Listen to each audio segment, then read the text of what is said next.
దేవుడు చెప్తా అబ్రహామా, ఈ దేశంలో నుంచి నువ్వు బయటికి రా, నిన్ను ఆశీర్వదిస్తాను, ఇశ్రాయేలులంత విస్తారమైన సంతానం నీకు ఇస్తాను, అబ్రహామా నిన్ను దీవిస్తాను, నిన్ను చూసి ఇతరులకు నీవు ఆశీర్వాదకరంగా ఉంటావు.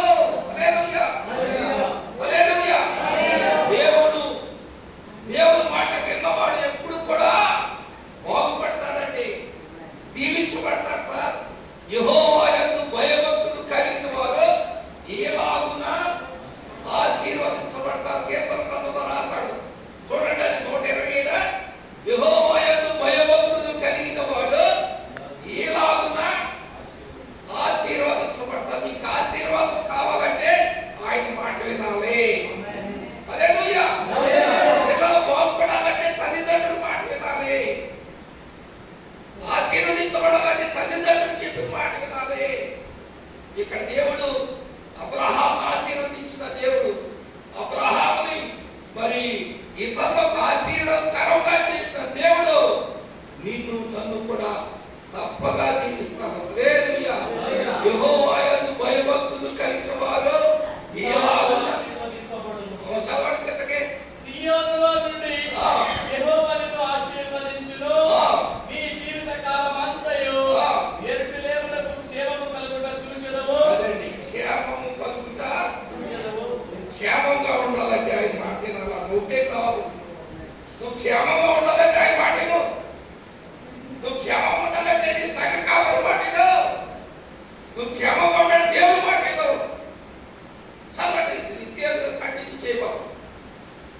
నీవు నీ దేవుడైన యెహోవా మాట విని ఎడల ఈ దీవెనలన్నీ నీ మీదకి వచ్చి నీకు ప్రాప్తించును. చూడండి, దీవెనలు నీకు కావాలంటే చూడండి, చదవండి. దీవెనలు ఏంటో, నీవు పట్టణములో దీవింపబడుదువు, పట్టణములో దీవించబడతావు, పొలములో దీవింపబడుదువు, పొలంలో దీవించబడతావు, నీ గర్భఫలము, నీ గర్భఫలము, నీ భూఫలము, నీ భూఫలము, నీ పశువుల మందలు, నీ పశువుల మందలు, నీ దుక్కి ఎద్దులు, ఆ నీ గొర్రె మేకలు మందలు దీవింపబడుదువు. ఎంత ఆశీర్వాదం చేస్తే పడగొట్టండి. ఎప్పుడు వస్తాయి ఇవన్నీ అంటే ఆయన మాట విని మాట ప్రకారంగా జీవించిన ఎడల ఆజ్ఞను అతిక్రమించాలి. ఎవరండి?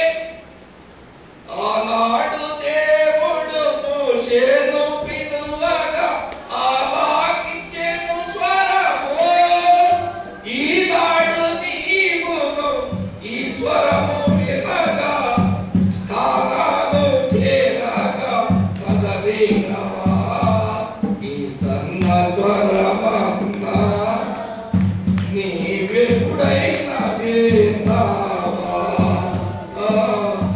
ఈ సన్న స్వరమంతా ఏదేను తోటలో ఆదాము,